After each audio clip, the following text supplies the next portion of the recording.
Hi, my name's Ed Kahler, and this is my Project 3 Crazy Train.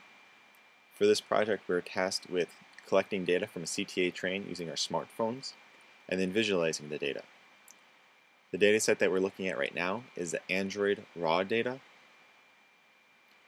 and the sensors that we had access to were the velocity, orientation, and GPS. I thought it was natural to separate the views into a geographic view, orientation view, and sensor view. On the top left side we have the geographic view, where it's a map representing the current lat-long position. We can zoom in and out just like Google Earth. And we see that it's colored by the total velocity.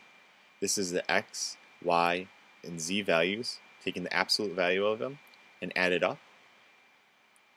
For this data set, the min and max are 9 and 12 for the total velocity, and we have the total path of the GPS. The current time step location is represented as a center, and there's a white circle around that value, and that circle represents the GPS accuracy. A small circle represents a high accuracy, whereas a large circle represents a low accuracy. Since I'm mousing over this region, the animation is stopped. If I remove the mouse, you can play the animation, and you'll see that the time step in the upper left-hand corner will increase. We can move over to the upper right-hand corner, which is the orientation view. For this, I wanted to represent a 3D train, where the force is acted upon it and it would ride along the train track. As you see, the arrow is pointed in the incorrect position, and this is because the raw sensor data for the orientation is very noisy and is not as accurate as I would like it to be. So even though I have a textured cube which has the front and back face textured as a CTA train, as well as the sides and the top, and the top has the arrow representing the forward direction of the train, it does not match up with this data. However, the processed Android data seems to match up rather well. We can move down into the sensor view area, where we have the velocity and the orientation plotted out.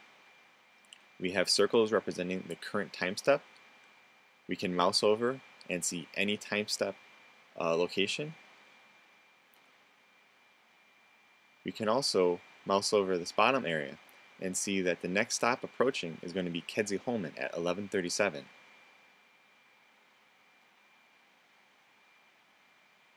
This zoomed out view gives us a nice overview where we can see regions of high frequency and low frequency, and this can easily be associated with the geographic view where we see, as we're approaching a station, the areas of high frequency and low frequency are also seen.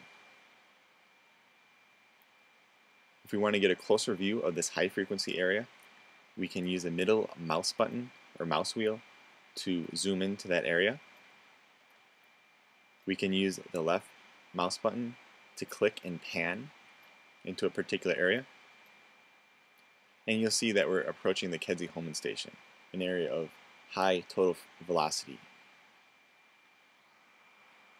We can use the number keys 1, 2, and 3 to enable the X, Y, and Z axis to get a better view of what's going on.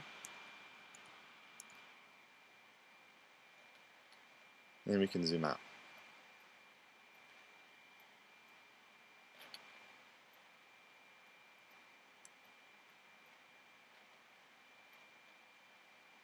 Lastly, we can use the Q, W, and E buttons to load in the raw Android data, processed Android data, and processed iPhone data. Here we're loading the processed Android data, and the first thing you'll notice is that the animation is going to play a lot faster.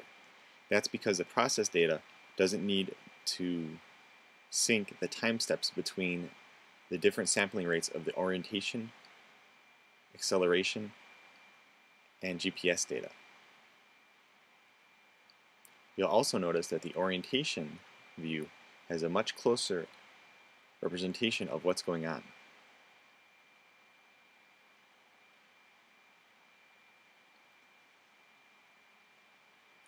If we press E, we can load in the iPhone data, and we'll immediately see in the sensor view that the data is much smoother and has much less noise than the iPhone data.